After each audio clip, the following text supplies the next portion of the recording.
There are different types of wealthy people in the world today, but it's not difficult to tell old money from new money. Whether it's the sense of style or the mode of spending money, there are different signs that tell you about old money. However, the greatest secret to recognizing generational wealth is the list of expensive hobbies that come along with it. What are the biggest hobbies of the top 1%, and why are some of these hobbies forgotten today? Old money hobbies. Here are 15 hobbies of the old money gang. 1. Travel and discovery. Among the pastimes of wealthy individuals are globetrotting and exploration. Rich people, especially the top 1%, can afford to travel the world in private jets and partake in exclusive activities like excursions, whereas the average person can only afford a quick holiday. Some examples of billionaires with private islands of their own that they use for holidaying include Richard Branson and Larry Ellison. Additionally, billionaires enjoy traveling and exploring space. For this reason, billionaires like Elon Musk, Jeff Bezos, and Branson have made significant corporate investments in space exploration. Jeff Bezos and Richard Branson have both visited space. However, just as much as they love exploring new things, they also love collecting old things. 2. Gathering antiques.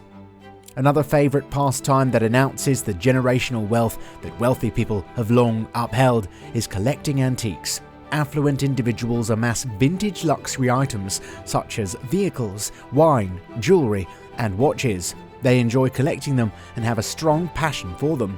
Nonetheless, some affluent individuals invest in antiques through collection.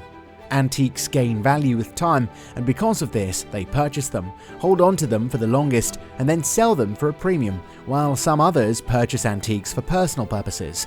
Gathering antiques is not all wealthy people do though, as the adage, "golfing is not for the poor," suggests. Playing golf is a major pastime among rich men. 3. Playing golf. Another favourite thing for the old money boys is golfing. If you know how to play, golf is not only a highly fun activity, but it's also a great way to meet other like-minded people. Golfing doesn't have a high entry barrier, but not everyone can play, because memberships in some clubs cost well over $10,000, and the equipment is almost as expensive. The ideal way to switch off your active, money-making mind and simply enjoy the time is to play a quiet, precise game. The private clubs included in golf memberships are a great place to discover companionship. There, you can meet others who share your goals and make invaluable connections. Speaking of making connections, most old money guys love to go hiking when they feel the need to connect to their inner self. 4. Camping and hiking in the mountains. Even though luxury isn't usually associated with mountain hiking and camping, these experiences can be greatly enhanced by booking lodging that is above average. Experience the beauty of the outdoors and stunning paths before returning to your luxurious campsite, which offers first-rate tents, fine dining, and unmatched service. Enjoy the great outdoors without giving up a single bit of comfort. Another favourite hobby of old money is car racing. 5. Car racing and skydiving. Both skydiving and auto racing provide exhilarating experiences for anyone looking for a more thrilling kind of amusement. Feel the rush of freefall by jumping out of a plane, or unleash your inner speed demon by racing a high-performance car around a circuit. These intense pursuits are guaranteed to quicken your heartbeat and create lifelong memories. Accepting these opulent sporting pursuits will introduce you to an elite world of thrills, challenges, and enjoyment. Enter the glitzy realm of old money pursuits now and discover whatever sport piques your interest and inspires you with desire. Aside from fast cars and adrenaline rushes, old money also loves to look classy. 6. Dress code. To old money, timeless styles and high-quality materials are valued above fad-driven clothing. Clothing and accessories related to tennis, croquet, equestrian sports, and other racket sports are frequently included in attire. In these classic and adaptable ensembles, it is essential to pay attention to the fabrics, tailoring, and fit. Choosing high-end, well-made products that endure a long time demonstrates the old-fashioned belief that quality should be prioritized over quantity. Another favorite pastime of old money is chess. 7. Chess. Chess is an old money pastime not because it's expensive, unless you want to make it your job, but rather because it takes a lot of mental effort. It's more of a game for the intelligent than the wealthy. As exhilarating as a good chess game sounds, it's nothing compared to a good ball for the top 1% of the 1%. 8. Balls for society.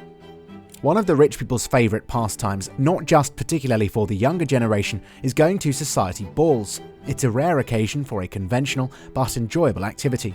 It's the ideal opportunity to mingle and enjoy customs and culture with affluent individuals.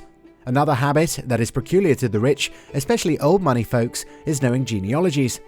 9. Family history and genealogy. Families with old money also like to create family trees to follow in their ancestors' footsteps. These wealthy families place a high value on family history and genealogy. They also desire to track down and preserve their ancestry for future generations. To honour and maintain their heritage, they take this action. After they must have tracked back their families, they also engage in making and tasting good wine. 10. Making and tasting wine. Rich people are usually found sipping wine when they are socialising. Rich individuals tour vineyards, purchase fine wines, and participate in wine tastings and auctions. Depending on their inclinations and interests, some people would rather produce their own wine. Because of this, winemaking is considered an old money pastime. Aside from making wine, old money also loves to fly in hot balloons. Why not? 11. Hot air ballooning. An old money pastime that's been around for a very long time is hot air ballooning. Prior to aeroplanes becoming widely used for transportation, rich people would ride in hot air balloons. Wealthy individuals enjoy viewing animals while flying over a game reserve in a hot air balloon. Learning how to pilot a hot air balloon also requires training, and these guys can give it all it takes to pilot a balloon. If the poor can't give, then the rich should. One of the hobbies of old money is also giving to charity. 12. Charity. Rich people enjoy contributing to worthy and altruistic causes. While some actively participate in fundraising events, others create foundations. Among the most well-known philanthropists are the Ford family, who founded the Ford Foundation in 1936, the Carnegie family, who actively support university education by building libraries across the United States, and the Rockefeller family, who amassed wealth from Standard Oil. From charity events to collecting art, there is no limit to how far old money can go to consolidate their wealth. 13. Getting art collections. Areas with art collections are among the places where affluent people congregate. Art collecting is an antiquated pastime that dates back to Picasso and the Renaissance. Affluent individuals buy artwork at auctions and hang it in their homes. And speaking of art, some rich folk consider a good ballet a form of art in its own class. 14. Ballet. One of the most exquisite and wonderful dance forms to have existed since the 15th century is the ballet. It's the ideal pastime to not only straighten your back and enhance your physical coordination, but it also helps you develop refined manners and learn appropriate behaviour in social situations. While some older, wealthier girls still danced, nearly all of them had begun as young girls. We can conclude that a mere 3% of wealthy women choose to become ballet teachers. The old money individuals love to engage in conversation, but they do this by attending a good book club. 15. Book club. Book clubs are the ideal hobby to spend quality time discussing readings and expressing your views and opinions with others. Old money people are generally fairly fond of books. The heirs of old money, or rather those who had inherited wealth from their family line, are rare privileged folks, because all they have to do is maintain the wealth and of course spend it. Do you think old money gangs are privileged for getting wealth without working from scratch? Leave your comments in the comment box if you have a thought to share. And don't forget to give this video a thumbs up, subscribe if you haven't already to see more interesting videos from us. See you next time, thanks for watching.